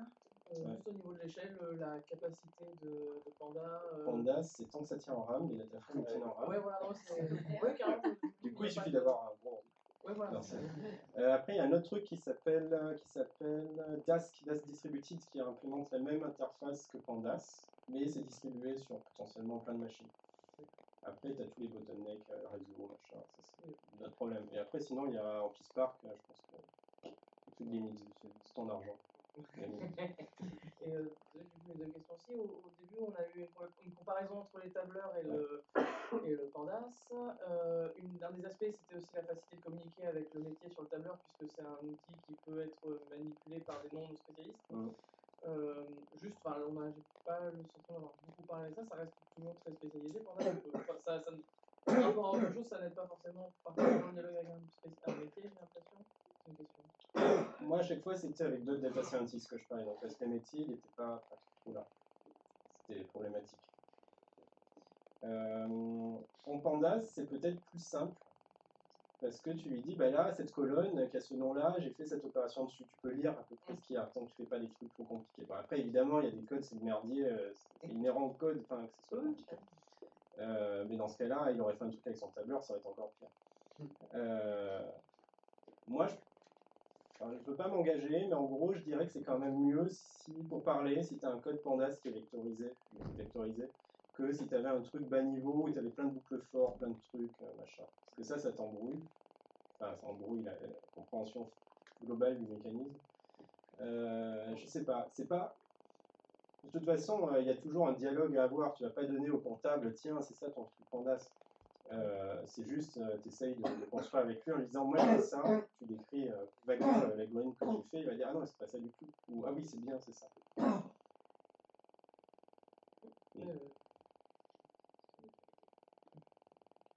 Ouais.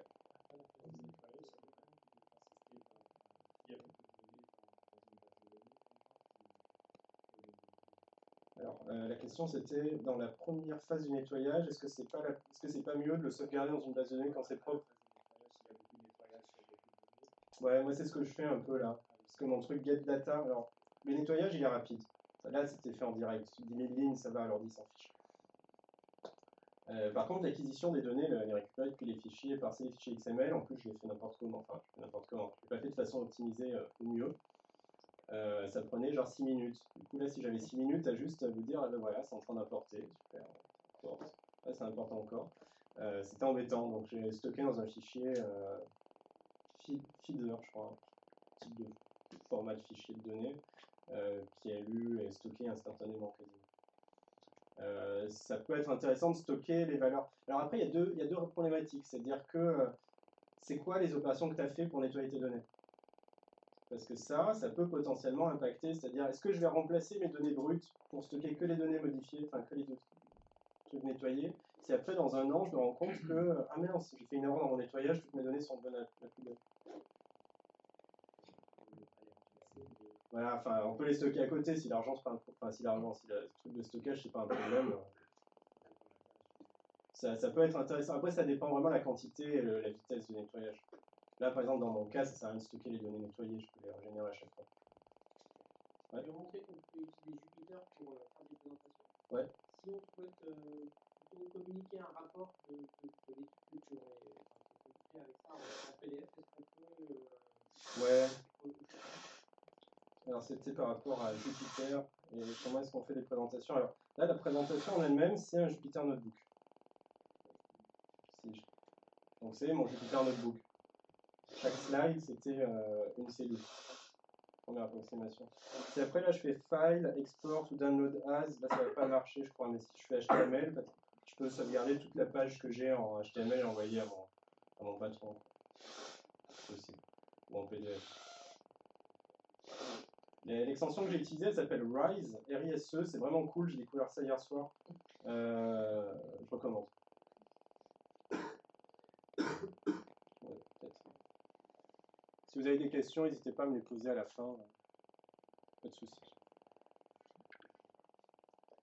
Je peux débrancher les trucs. Il faut faire une manip. Ouais, mais je peux débrancher, je fais une manip.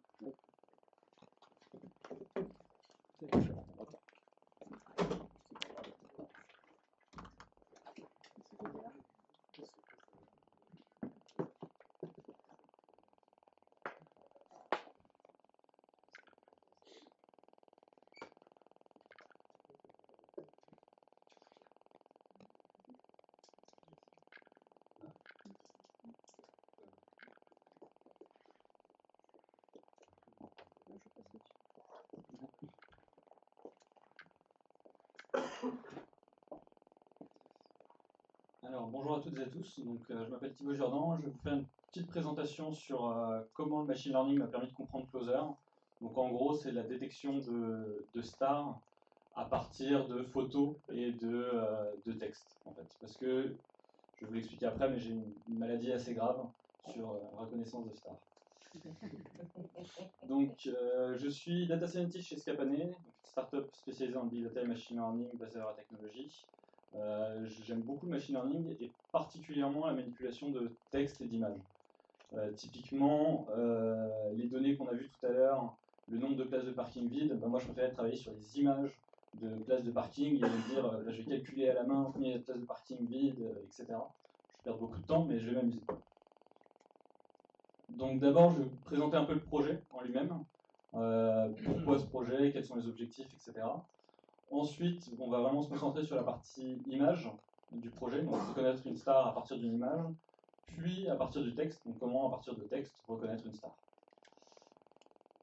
Donc vraiment l'objectif du projet, c'est je fournis une photo à l'algorithme et il me dit bah, c'est Robert Downey Jr., il est là. Et la deuxième partie du projet, c'est je renseigne des informations sur Robert Downey Jr., type il a joué dans Iron Man, c'est Sherlock Holmes, etc. Et que l'algorithme ressort Robert Downey Jr. Donc c'est un projet perso où j'avais envie de montrer qu'on pouvait mettre en place du machine learning assez simplement, sans être forcément data scientist, expérimenté depuis 10 ans, etc. Et juste avec quelques petites connaissances de développement, ça suffisait. Je voulais en même temps montrer les possibilités du machine learning et manipuler du texte et de l'image, moi c'est quelque chose qui me passionne. Et enfin, j'ai une maladie grave, du coup, je vous en ai un peu parlé. Je ne sais pas reconnaître les stars et même les personnes en général. J'ai une très mauvaise association visage-prénom. L'autre jour, je regardais Ocean's 11 et je dis ah, ben c'est Angelina Jolie. Et ma copine qui me dit non, Julia Roberts. Et juste après, je dis ah, bah c'est Leonardo DiCaprio. Elle me dit non, Brad Pitt. Voilà, et ça m'arrive souvent. Donc, si jamais j'ai oublié votre prénom et que c'est déjà vu, je suis désolé, mais voilà, je suis malade. Donc au niveau des données que j'avais à ma disposition, en fait, j'ai tout récupéré sur ce petit outil qu'on appelle Internet. J'ai scrappé 6000 informations de stars, donc 6000 données, où à chaque fois j'avais une image et sa biographie. Donc ça se fait assez facilement avec des outils de scrapping, mais je suis vraiment parti, on va dire, de rien, puisque je n'avais aucune donnée, je suis allé récupérer directement sur Internet. Donc au niveau du rapprochement de l'image, en fait, il y a deux problématiques. Déjà, reconnaître un visage sur une photo. Déjà en soi, c'est une première étape. Et ensuite dire, bon bah, maintenant qu'on a le visage, j'ai envie d'associer ce visage à cette personne. Donc on pourrait tenter plusieurs approches. Première approche un peu bourrine, on crée pour la détection de visage. Vraiment la première partie, on crée un modèle de machine learning où on a des milliers de photos labellisées, où on a dit bah, sur cette photo, le visage il est à cet endroit, il est à cet endroit, et ensuite on entraîne l'algorithme, on lui fait apprendre. Ça vous prend beaucoup d'heures pour récupérer les données, pour les traiter, pour entraîner vos algorithmes, ça vous demande des compétences en deep learning, etc. Mais au moins vous aurez quelque chose qui correspond à votre problématique.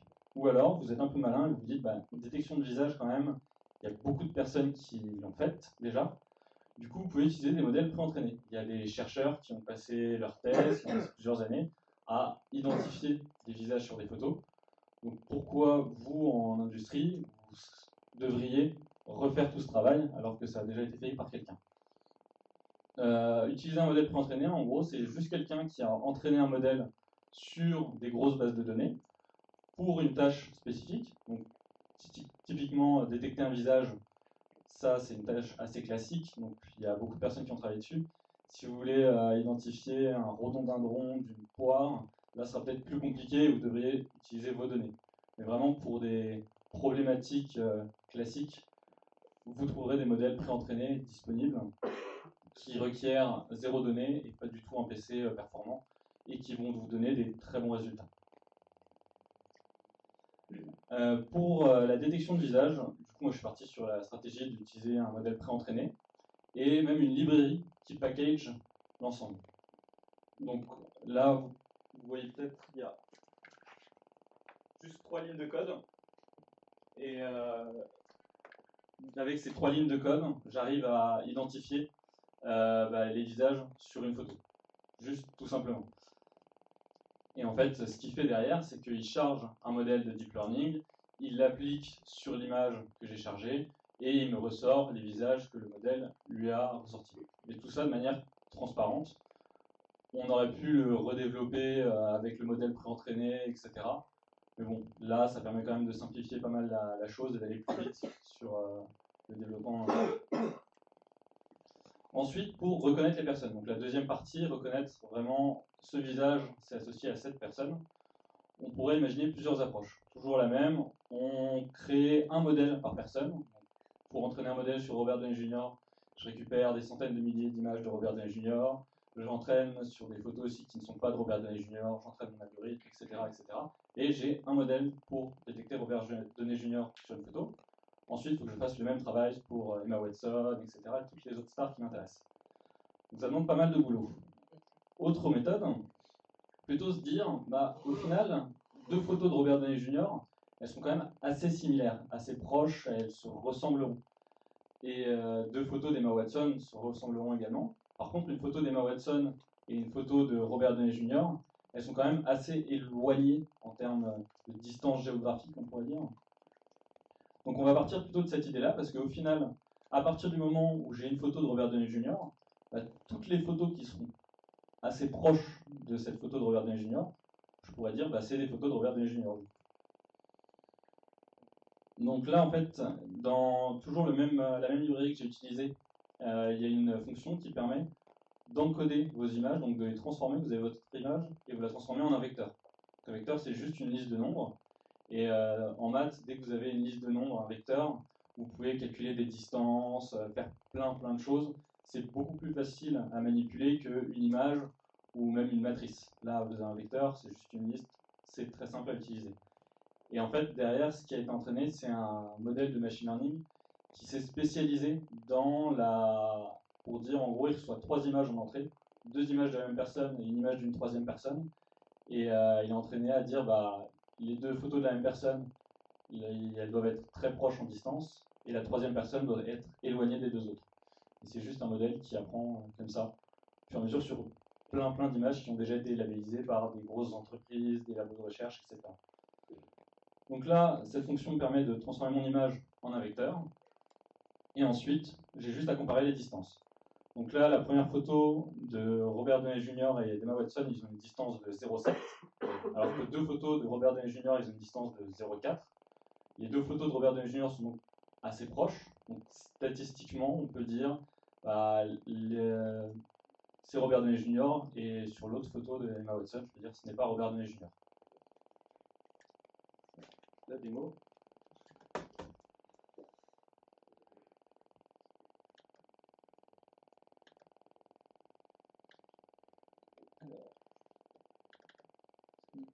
c'est arrivé à ouvrir l'image. Donc l'image de base, c'est une photo avec 4 stars de Marvel. On va baisser un peu mal. Donc ça c'est la photo de base.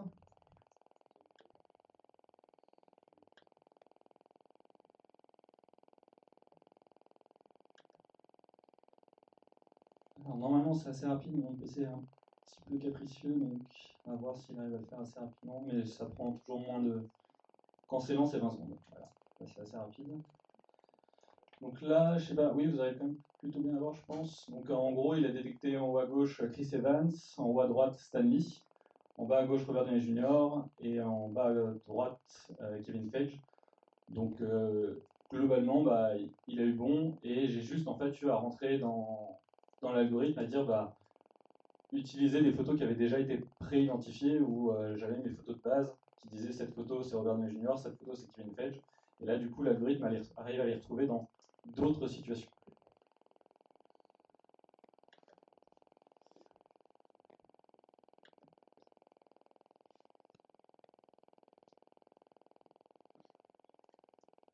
Alors, je dis quand même, attention, il y a des limites, c'est pas magique. Là, typiquement, vous reconnaissez à gauche le Joker qui est joué par Jared Leto. Et en fait, l'algorithme m'a identifié comme Férouz Amiri. Et en fait, j'ai regardé dans mes données qui était Férouz Amiri. Donc, c'est une actrice marocaine, mais la photo que j'avais était une photo en noir et blanc. Donc, du coup, bah, l'algorithme, forcément, je l'ai entraîné avec toutes les images. Enfin, j'ai utilisé toutes les images que j'avais à ma disposition. J'ai pas fait de filtre sur les photos en noir et blanc. Et du coup, bah, le Jared Leto que j'ai dans ma base de données, c'est un Jared Leto tout beau, pas maquillé, etc. Donc du coup, c'est logique que dans cette situation, il n'arrive pas à le retrouver.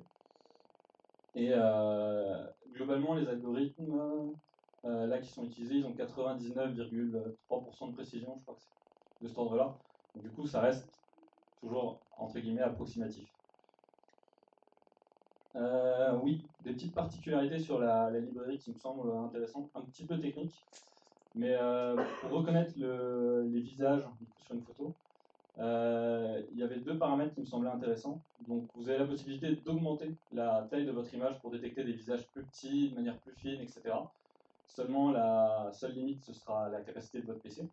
Donc si comme moi, vous avez un petit PC, bah, souvent vous vous limiterez à 1. Par contre, si vous avez un gros serveur, vous pourrez augmenter la taille de votre image des dizaines de fois. Et enfin, la deuxième partie qui est vraiment la plus intéressante, c'est qu'est-ce que vous allez utiliser pour reconnaître les visages. Donc il y a deux paramètres, il y a deux options possibles. Soit c'est CNN, pour Convolutional Neural Network, donc c'est une méthode de deep learning, c'est ce dont je vous parlais, le modèle préentraîné, etc.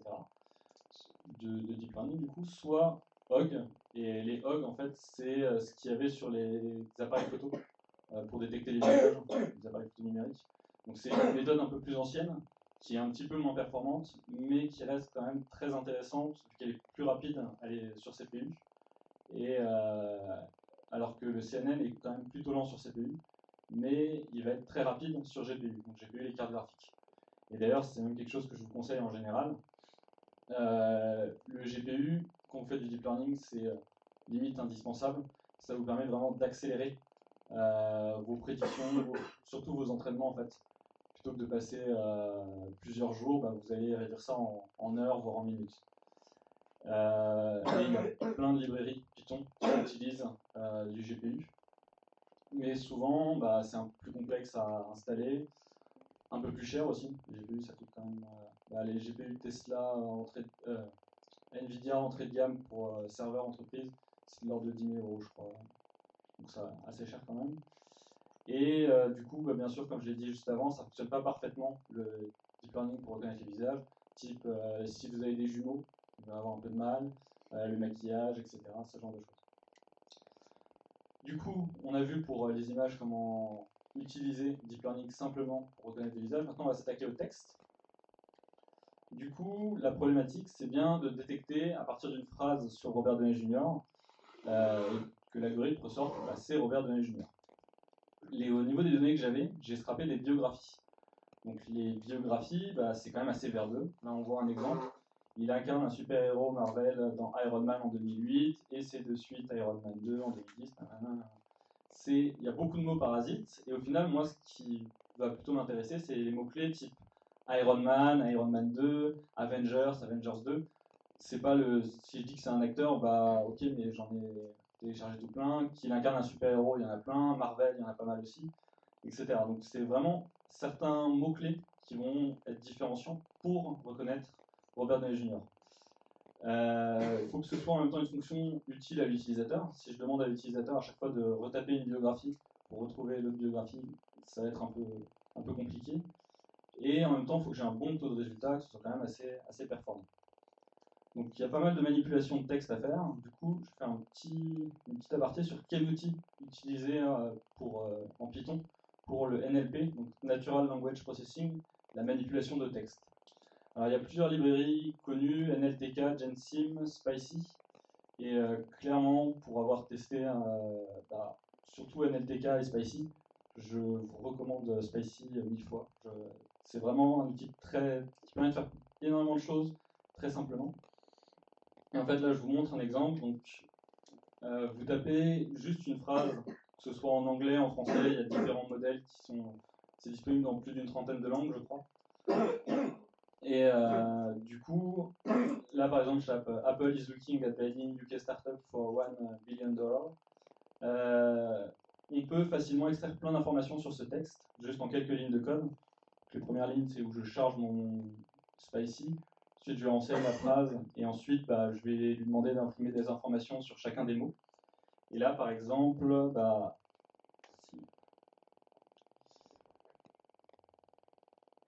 donc Apple, si je veux le lématiser, donc c'est-à-dire lui donner on sera plus pertinent sur is, si je veux le lématiser, donc c'est-à-dire avoir son mot racine, au final, le verbe être, je suis, tu es, etc., il s'écrit de plein de façons différentes. Mais ça reste toujours le verbe être. Au niveau du sens, ça a la même chose. Là, en fait, ce qu'il fait, il transforme un verbe ou n'importe quel mot en sa racine. Donc là, is devient be. Si j'avais un mot au pluriel, il le mettrait au singulier. C'est de manière à réduire la diversité de mes mots. Parce qu'il y a plein de mots qui peuvent s'écrire de la même façon, enfin différemment, mais qui veulent dire exactement la même chose, qui sont juste des déclinaisons du mot. Et là, l'idée, c'est de le ramener à une même racine. Donc ça permet de faire ça très facilement, d'extraire aussi des informations type est-ce que c'est un verbe, un pronom, etc. D'autres notions grammaticales, etc. Et aussi savoir si c'est ce qu'on appelle un stop word, c'est la dernière colonne. Et les stop words, en fait, c'est des mots qui vont être bateaux et avoir trop peu de sens. Typiquement, le verbe être, vous l'utilisez tout le temps dans plein de situations. Donc là, le verbe être, ça va être un stop word parce qu'il n'apporte pas de signification différenciante à la phrase. Alors que Apple, c'est quelque chose que vous ne voyez pas forcément souvent, ça apporte du sens à la phrase, donc il faut le garder. Du coup, on revient sur notre sujet. Donc le but, c'est de toujours, à partir d'une phrase acteur de Iron Man, prédire Robert Downey Jr. Donc une des premières idées que j'ai eues de pipeline, ce serait de prendre ma phrase acteur dans Iron Man et de faire ce qu'on appelle faire du words embedder. Vous êtes content parce que vous pouvez manipuler facilement des données. Alors que des mots, on ne sait pas faire des opérations mathématiques directement dessus. Donc l'idée, c'était vraiment de convertir mes phrases en un algorithme de machine learning et ensuite de faire une prédiction et de dire cette phrase parle de Robert Downey Jr.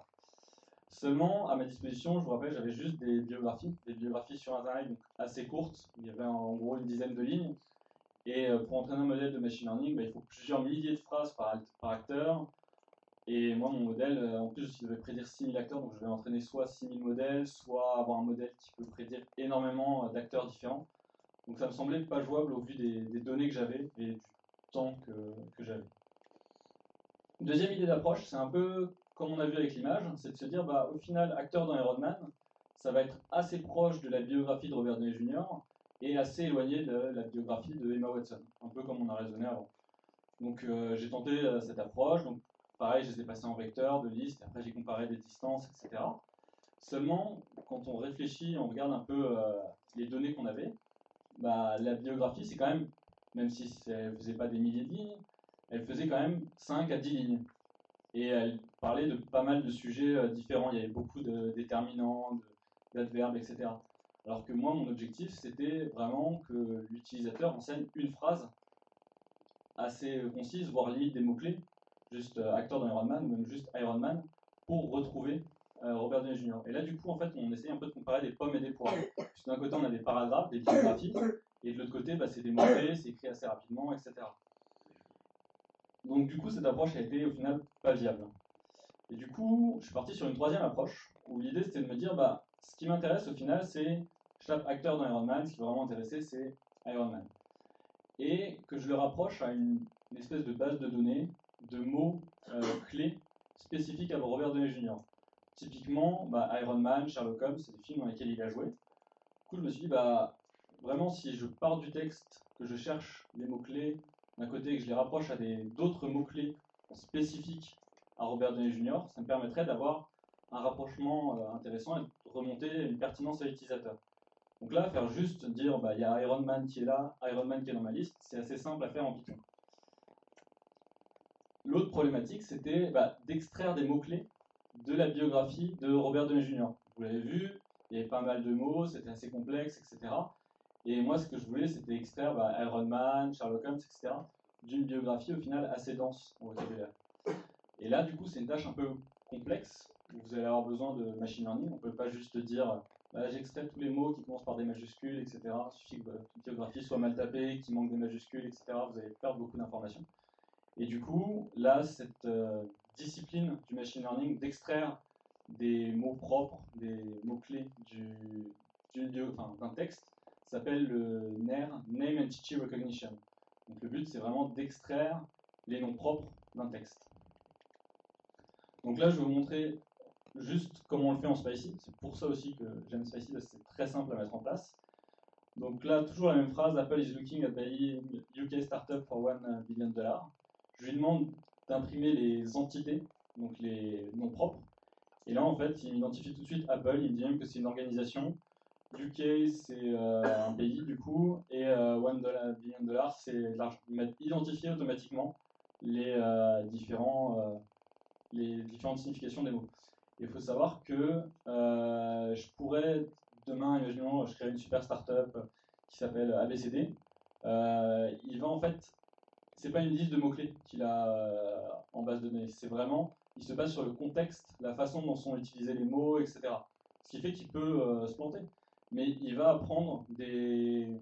En fait, il n'a pas besoin vraiment des nouvelles startups, des nouvelles boîtes, des nouveaux trucs que vous voulez. Il va réussir à les détecter et à comprendre en fonction du contexte et des mots utilisés autour. Il va réussir à bien les labelliser. Du coup, comment ça marche le Name Entity Recognition? Donc, c'est des noms propres qui ont été tagués manuellement. Donc, il y a vraiment des personnes qui ont fait le travail à la main en disant bah, là, dans cette phrase, dans ce contexte, Apple, c'est une société. Là, par contre, c'est un fruit, etc. etc. Il y a du coup le Words Embedding dont on parlait, le Word2Vec, etc. pour toujours travailler avec des vecteurs. Et ensuite, il y a un modèle de deep learning derrière qui est entraîné. Dans ce cas-là, c'est un CNN. Et du coup, c'est des personnes qui l'ont entraîné. Et derrière, bah, il est mis à disposition gratuitement, toujours en modèle pré-entraîné. Et là, typiquement, pour l'anglais, il y a 86% de précision. Sur le français, il y a un peu moins, il y a 80% de précision, mais c'est des niveaux de précision assez intéressants pour, vous l'avez vu, quelques lignes de code à peine, au final. Du coup, deuxième démo.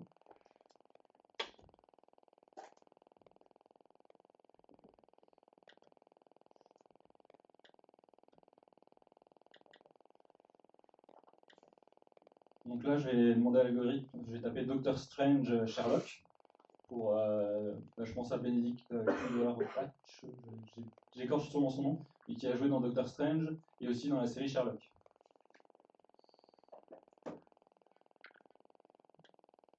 Et là, du coup, le premier résultat qui me ressort, c'est Benedict Cumberbatch, avec un score, au final, c'est juste.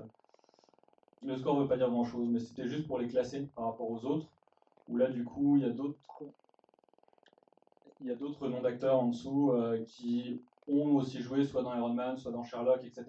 Mais là, je me retrouve avec Benedict Cumberbatch qui est commun à la fois à Iron Man et à la fois à Sherlock.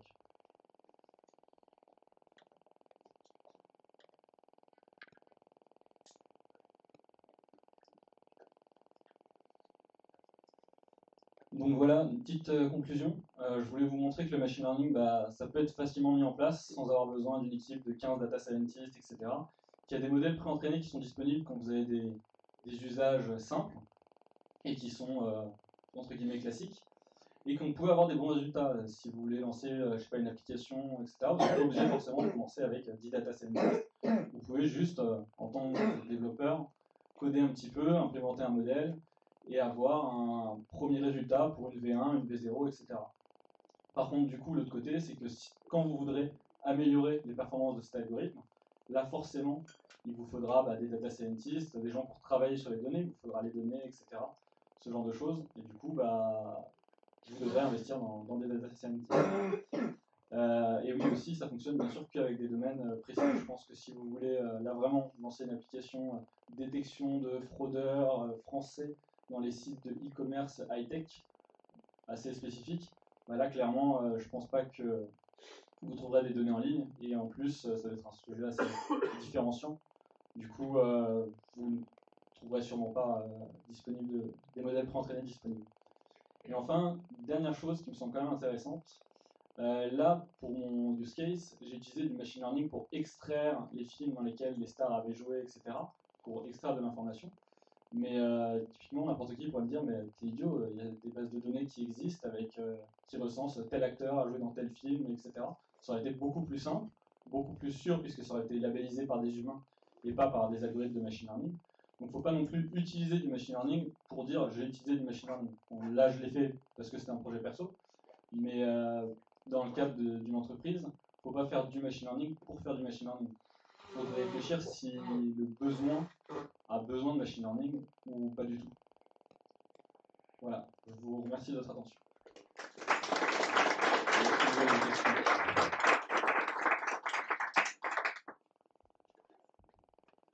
Si on veut améliorer le modèle, on ne fait pas le cas directement. Il faudrait générer un modèle avec un jeu de données qui serait plus riche ou qui correspondrait mieux à ce qu'on cherche à analyser. Alors, il y a plusieurs possibilités. On pourrait imaginer, on repart du modèle actuel et on rajoute des données et on réentraîne certaines parties du modèle, soit la fin, soit le début, etc. On pourrait aussi imaginer de repartir de zéro, donc on réentraîne un tout nouveau modèle avec des données. Souvent, c'est déconseillé parce que faut récupérer toutes les données qui ont déjà servi avant parce qu'elles peuvent quand même vous intéresser. Et c'est pas avec 200 ou même 10 000 données que vous allez avoir des bons résultats. Les algos de Google ou de gros chercheurs vont tourner sur plusieurs millions d'images.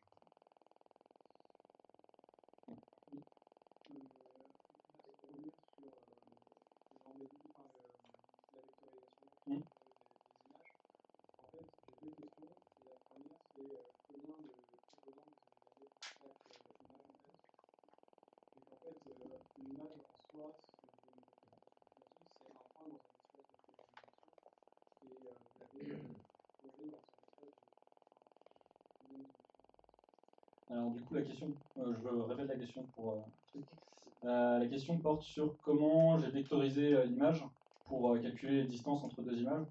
En fait, il y a un algorithme derrière qui, en fait, la particularité du deep learning, c'est qu'il y a une extraction automatique qui est faite des features. En fait, le deep learning, il extrait les features et après il calcule, il prédit.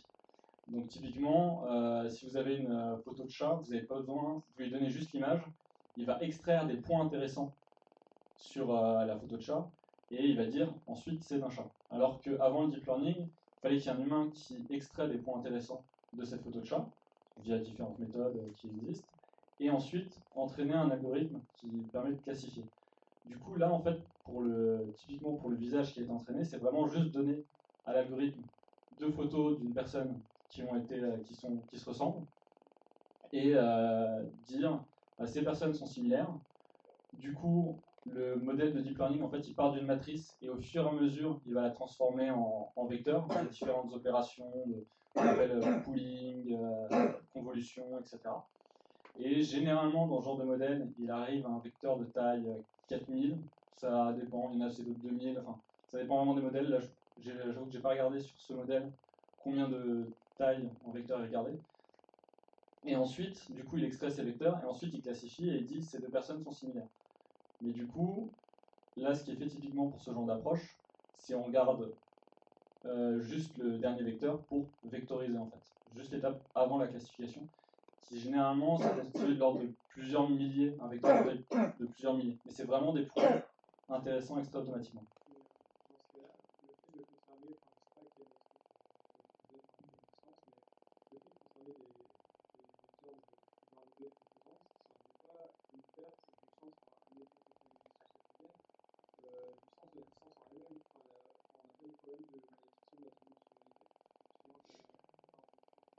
Alors, du coup, ça pose une question sur, la question pose sur la distance, est-ce qu'elle n'est pas altérée par les vecteurs qu'on sélectionne? Alors en fait, la classification finale de ce genre d'algorithme, c'est une distance justement, en fait, quand ils sont entraînés. Et quand ils sont entraînés, ces algorithmes, du coup, c'est faut que deux visages similaires aient une distance supérieure à, je sais pas, 0,5 par exemple, une distance inférieure à 0,5, deux visages distincts, une distance supérieure à 0,5. Et du coup, en fait, c'est dans l'entraînement de l'algorithme qui va s'imposer cette contrainte que le vecteur qu'il doit générer ne doit pas perdre ces notions de distance et de similitude.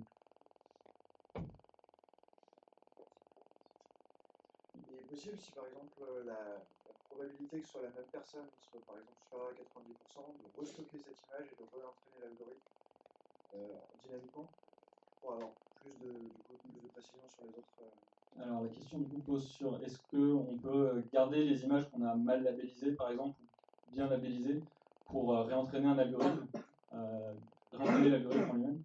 Bah, c'est ce qui se fait en fait avec les réseaux de neurones, c'est assez simple de réentraîner des réseaux de neurones sur certaines parties, etc. Et c'est ce qui se fait dans certaines sociétés, enfin dans les grosses sociétés, on met un premier algorithme en production et du coup on fait des retours sur cet algorithme pour réentraîner.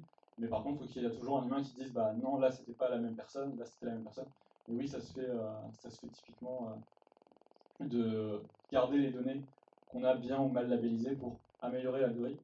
Et même, je dirais, c'est utile de le faire pour si jamais il y a une évolution. Bon, là, pour les visages, c'est peu probable, mais je sais pas, imaginons on prédit des ventes, on a un modèle de machine learning qui marche sur environ 100 000 ventes, et au bout d'un moment, vous passez à 1 million de ventes, bah, du coup, il faudra un nouveau modèle de machine learning qui s'adapte un peu plus, et du coup, ce sera intéressant d'avoir gardé les données de l'évolution et les nouvelles données. Dans ton exemple où tu as reconnu les 4 images, les vecteurs, comment ça fonctionnait derrière, c'est-à-dire qu'il a réussi à détecter des visages et puis comparer dans une boucle ces images avec par la distance de cette image-là Alors, du coup, ce qu'il a fait, en fait, il a d'abord, donc il a pris son image, il a découpé l'image en plusieurs parties, et il a identifié, bah, dans cette sous-image, j'ai une chance d'avoir une photo, enfin dans cette sous-image, j'ai une forte chance d'avoir un visage. Ensuite, donc il a découpé jusqu'à arriver et encadrer au final le visage. Alors souvent, ce qui se passe, c'est que il y a plusieurs carrés qui entourent le même visage. Du coup, il y a un petit traitement qui est fait pour éloigner, pour qu'il n'y ait qu'un seul carré par image. Du coup, en parcourant l'image, il a réussi à identifier les visages. Et ensuite, il a comparé les visages avec les visages qui étaient présents dans la base de données. Donc là, j'ai 6000 visages. Donc là, j'ai comparé avec chaque visage avec 6000 visages. Mais ça se fait très rapidement, même s'il y en a 6000, voire plusieurs dizaines de milliers. Au final, l'étape qui prend vraiment du temps, c'est de détecter les visages dans l'image, même de lancer tout l'algorithme, etc. Le fait de comparer juste des vecteurs 2 à 2, ça ne prend rien du tout en termes de CPU. Est-ce que tu as comparé avec ton visage? Alors, je me suis amusé à... Donc, est-ce que j'ai utilisé l'algorithme sur des photos perso? Oui, je me suis amusé un peu à tester, etc., l'algorithme. Mais du coup, j'ai à chaque fois imposé un seuil, en fait, pour dire si la distance est trop grande, je préfère que tu mettes je ne sais pas, plutôt que tu mettes n'importe quoi. Et typiquement, oui, on peut arriver à je ressemble un peu à telle star, mais j'avais essayé sur moi et des proches, et il n'y a personne qui ressemblait à Brad Pitt ou autre, malheureusement. Tu peux me dire qui c'était? Non. Oui, une problématique que je ne comprends pas dans le machine learning, enfin, c'est qu'en gros, quand tu fais un modèle, bah, tu vas juste entraîner, donc tu as ces inputs, tes outputs, et bah, c'est juste une question de plus t'en as, entre guillemets, plus ton modèle il est bon, entre guillemets, plus tu as une nouvelle donnée, plus tu as de chance que ta nouvelle donnée, elle ressemble à ce que tu as déjà fait entraîner. Donc, par exemple, tu vas donner un nouveau visage, mais là, tu as plus de chances que le visage-là il ressemble à un visage que tu as déjà dans ta base de données. Mais d'un côté, mais du coup, depuis que tu le prends beaucoup, mais si tu n'en as pas beaucoup, du coup, tu passes à distance avec beaucoup de données. Comment on gère du coup cet aspect de faire la division de données? Justement, si on a l'image de plein de personnes, là, tu aurais par exemple scraper, tu aurais pu dire, tiens, je vais scraper directement plutôt les résultats d'image que je vais obtenir quand je vais taper un nom d'acteur. Et comme ça, bah, tu vois, tu as la situation directement, ou alors tu scrapes directement avec les noms que tu obtiens directement après. Par exemple, je tape Iron Man, bah, je vais avoir le premier nom d'acteur que je vais avoir, le premier nom propre que je vais avoir. Mais du coup, Google, en tant que tel, il doit faire plein de distances. Comment ça se gère ça, avec un MapReduce? Alors, du coup, la question, si je la comprends bien, c'est paradoxalement, plus on a d'images, meilleur sera notre modèle, mais plus on devra comparer avec des visages d'acteurs pour retrouver quel est le bon acteur. Alors, là, pour le coup, en gros, je pense que à partir du million, on pourra commencer à se poser des questions si on passe sur une architecture supérieure pour faire des comparaisons, type MapReduce, Spark, ou avoir une grosse machine, paralléliser les traitements, etc. Autrement, on pourrait même, là actuellement la comparaison je la fais en Python, mais on pourrait même utiliser du code C pour aller plus vite, qui serait plus proche de la machine et qui permettrait de faire le traitement 10, si ce n'est 100 fois plus vite. Et après, si vraiment, là, imaginons on est dans le cas où on a 10 milliards de visages, etc., quelque chose de très grand, on pourrait imaginer en fait une présélection, c'est-à-dire regrouper les visages par cluster. Dire par exemple, là on a un cluster de visages féminins, un cluster de visages masculins, un cluster de visages d'enfants. Donc faire des groupes de nos images, identifier d'abord ma nouvelle image, tiens c'est un enfant, un adulte, etc. Et du coup ensuite je compare uniquement dans ma base de données qui est constituée uniquement des enfants, uniquement des adultes, faire un système un peu hiérarchique, où d'abord je classe dans un premier sous-groupe, puis je classe dans un deuxième sous-groupe.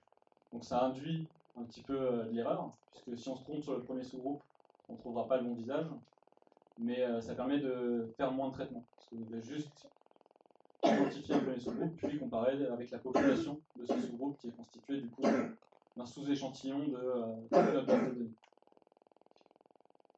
Alors plutôt que de chercher à faire des calculs sur sa propre machine, est-ce qu'il n'est pas peut-être intéressant dans certains cas d'utiliser des solutions qui sont proposées par le prestataire? Et si oui, est-ce que tu as des noms à nous recommander? Alors, du coup, la question c'est est-ce qu'on pourrait utiliser du cloud pour faire des calculs, etc. Du coup, ça dépend toujours un peu du volume de données, etc., de la mise en place.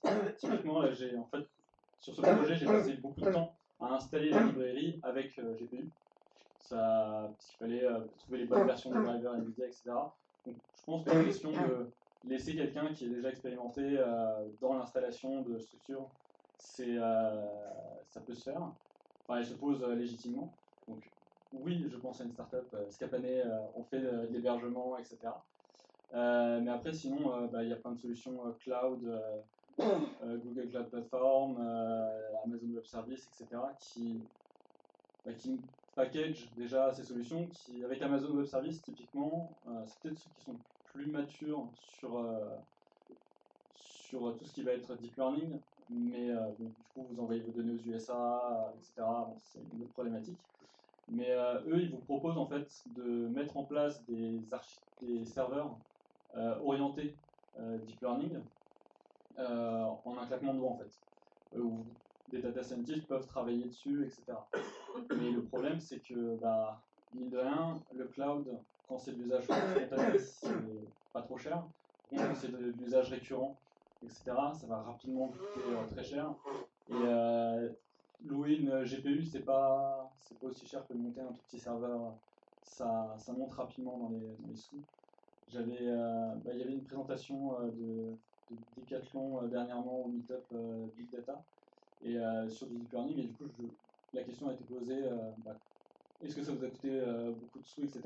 Et juste sur le projet, je crois qu'il y en avait pour plusieurs milliers d'euros, si ce n'était pas 10 000 euros, juste pour un projet d'une centaine de jours hommes sur de l'architecture. Et c'était plus un POC qu'autre chose. Du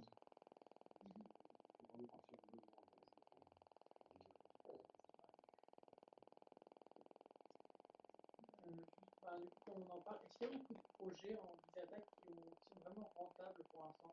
Parce qu'en fait, ça demande généralement beaucoup de paiement au départ et beaucoup d'investissement. Et si on n'est pas un gros, entre guillemets, enfin, un GAFAM ou autre, bah, on n'a pas de quoi avoir plein de données, ou alors on peut les scraper, mais bon, c'est pas forcément toujours légal. Il y a plein de sites qui font en sorte qu'on ne peut pas scraper facilement. Du coup, bah, est-ce que c'est vraiment réservé aux plus grosses entreprises qui peuvent se dire voilà, je vais faire un projet pendant 10 ans ou 15 ans et si jamais ça aboutit, c'est bien, sinon, bah, voilà.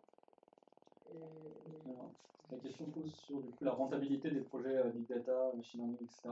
Il faut savoir que l'industrie a d'abord, en gros, au début des années 2000, alors bon, je ne travaillais pas encore, mais de ce qu'on m'a dit, c'était le stockage des données. Déjà, on accumulait des données au fur et à mesure des années, donc déjà on les stocke. Ensuite, on va faire un peu de BI dessus, donc l'analyse de graphes, de tendances, etc. Et là, enfin, on commence à passer sur le machine learning. Donc, on prédire automatiquement des situations. Typiquement, du coup, l'accumulation de données de certains, des gros, enfin, même juste d'une entreprise de taille moyenne ou d'une grosse entreprise, elle a déjà été faite en fait durant plusieurs années, parce qu'ils ont passé des années à faire leur boulot et du coup ils ont juste accumulé des données pour les analyser. Et maintenant ils veulent du coup les exploiter. Et après pour les plus petites structures, peut-être récupérer ces données, c'est plus compliqué. Mais on peut très bien imaginer des solutions où des petites structures vont utiliser des données dans d'autres entreprises qui seront prêtées, fournies, achetées. Je ne connais pas le coût de la donnée actuellement, mais ça peut au pire s'acheter, s'échanger, etc. Et il y a quand même beaucoup de sociétés qui reposent sur, de grosses sociétés qui reposent sur du machine learning, type je pense à Netflix, où les recommandations, c'est vraiment des recommandations personnalisées. Et je pense honnêtement que si Netflix, pour l'utiliser, n'était pas aussi pertinent dans certaines de ses recommandations, ça ne marcherait pas aussi bien. Moi, souvent, je suis sur Netflix, je traîne, je regarde, qu'est-ce que je regarderais, et ah oui, c'est vrai, on m'avait parlé de ce film-là, et il me le recommande. Alors que si j'avais vraiment aucune recommandation un minimum ciblée, du coup, je vois pas pourquoi j'utiliserais Netflix, j'utiliserais très peu, beaucoup moins, etc. Mais Netflix, c'est quand même assez gros, par rapport à je pense à une ESN, quand je parle de petite entreprise, je pense à une ESN voilà, qui a 5 ans ou 10 ans d'expérience. C'est gros, mais ça ne vaut pas encore de titre. Voilà. Après, juste faire des projets de prévision de vente, c'est une information assez précieuse. Ça dépend, il faut définir un peu ce qu'on veut faire. Mais il y a vraiment des problématiques. Prédire combien on va vendre au prochain semestre pour prévoir quel stock il faut qu'on achète, ça peut permettre de faire beaucoup d'économies dans les investissements. Ça permet d'éviter d'être à l'aveugle.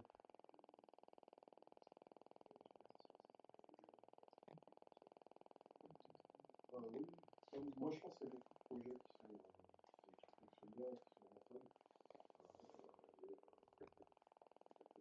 D'une manière générale, c'est plutôt la manière dont c'est fait, en fait, c'est plutôt comment on fait sur un sujet. Si un sujet est bien traité, en fait, ça fonctionnera bien.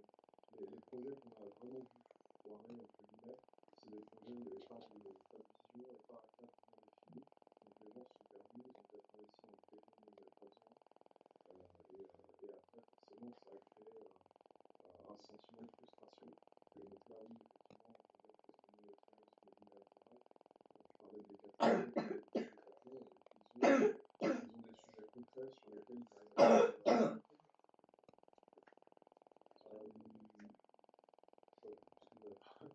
Non, moi je voulais juste prendre cette occasion pour vous remercier d'avoir accepté la présentation, remercier Thibaut et Mathieu une nouvelle fois pour la qualité de leur présentation. Nos deux jeunes convives pour leur curiosité, parce que c'est les plus jeunes, donc vous avez le record, félicitations. Et voilà, qui va vous inviter à venir boire ou manger quelque chose pour ceux qui ne sont pas trop pressés par leurs obligations familiales. Voilà. Donc, merci beaucoup, merci pour la présentation. Merci.